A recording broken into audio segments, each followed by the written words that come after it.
Today we got my personal truck. I got a 1989 Chevy C1500, and I got rear-ended a couple weeks ago, and I'm gonna dig into it and see what the damage is. From what I can tell right now, it's got the frame is buckled right in here. So yeah, I'm just gonna start taking it apart and take the bumper, everything off, and get the bed off this thing so we can see what the real damage is. I'm on the rocks, guys.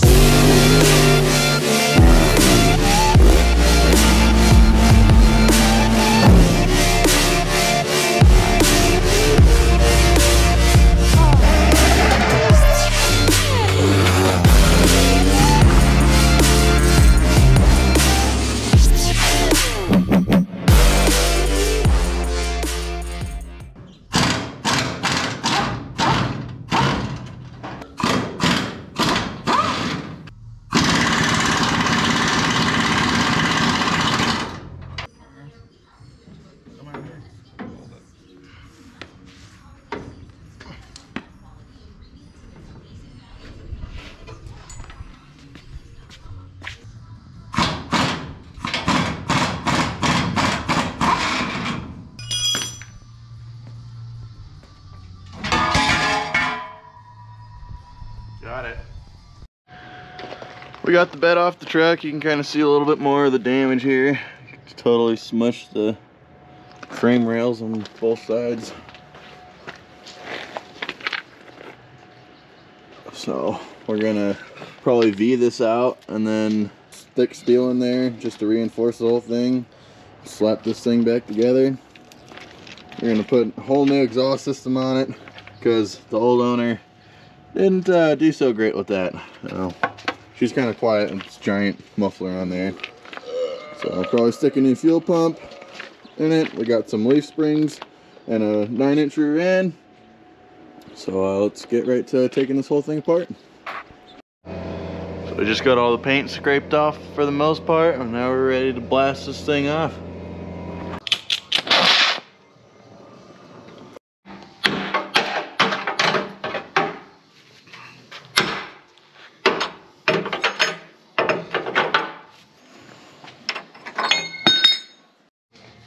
Alright, so now that we got both sides chopped up, we got a piece of steel that we put on top just so you can reference how bent it really is.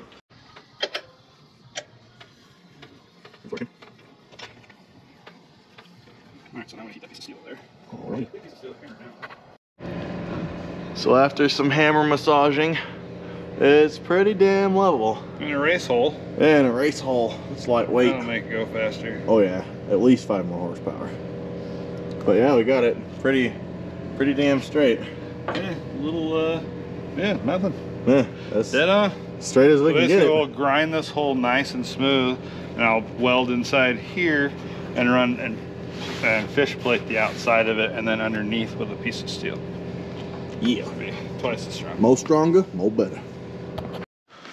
So we got the frame all cleaned up, and we just made a plate to go on it. We drilled some holes in it so we can spot weld it onto the truck, so we're not just making like giant beads that would warp the frame. So we're gonna plug weld it. Crack, so plug weld it from the outside, and we got all the holes on the inside too that we're gonna plug weld it from. So yeah, let's get right to it.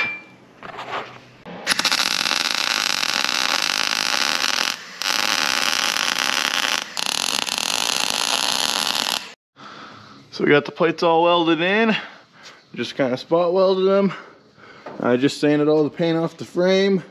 I just took the shocks out. Now I'm ready to take the sway bar out, and I'm gonna start painting this whole thing. Just like that, sway bar is gone. Now I'm ready to shoot some paint on it. Just like that, the frame's all painted up. I painted it yesterday and I let it dry overnight, but it snowed overnight. So it's nice and dirty now. But it looks good. Everything over here turned out really good. You can't see much. So the whole frame's all painted. She's straight. Now she's ready to put all the new stuff in it. And here we're working on Scrappy a little bit more. We put a steering quickener in it. So what that means is before this, you would have to turn the steering wheel 3 full rotations before the wheels would lock. And putting the steering quickener in makes it to where it's only 2 full rotations until full lock. So doing that should help out dramatically on the autocross track. As you guys can see on this side, we're missing something. What could that possibly be? Well, when we were at LS Fest, the seal on the shock blew out because, you know, we're just so fast. And we got it out of the truck, and as you can see, it's kind of leaky everywhere. It's all gummed up. So, but the boys over at QA1 is really good to us, and they sent us over a new shock, and it's here today. And we're gonna put it in, and we'll be right on time for an event this weekend at the SCCA. So we just got the new shock in the truck. So everything's all done there. Everything went together great. Boys over at QA1 doing a really good job with that stuff. They sent the shock over, and I think it was here in 3 days. Big shout out to them. And Dad's gonna talk about some of the suspension stuff we adjusted. During LS Fest, no matter what we were doing, every time we'd take off, we were spinning the wheels an awful lot. So I changed some of the geometry on the back trailing arms. Changed the position so they were more straight up and down instead of more flat with the ground to give it more of a dig. Hopefully coming out of turns a little bit more, you can get into the power quicker. I took these upper A-arms off and I pulled this caster. This is your caster side. This would be your camber side basically, and adjusting your geometry. So we pulled this this rod joint in as far as we could. We're trying to get as much caster out of the truck as we can. Also lower in the back of the truck, you gain more caster. That'll help for the steering to return quicker. So that'll hopefully with all those little adjustments, it'll help the steering come back a little faster. And with the quickener, there's a little bit more drag in there, so we need more caster to get that to return quicker. It'll just help. Coming out of the turns, you can kind of let the steering wheel go, and it'll want to go straight. Other than that, we're just wrapping the header up here so this stuff doesn't get so hot. And we're going to test it out this weekend at a SCCA event, a little local event here. So we'll get a little time on it and see if these changes made a difference or not. So that's all I got for you. Make sure you guys buy some merch. I got the link in the bio. And I'll keep you all posted. See you later, Stinky.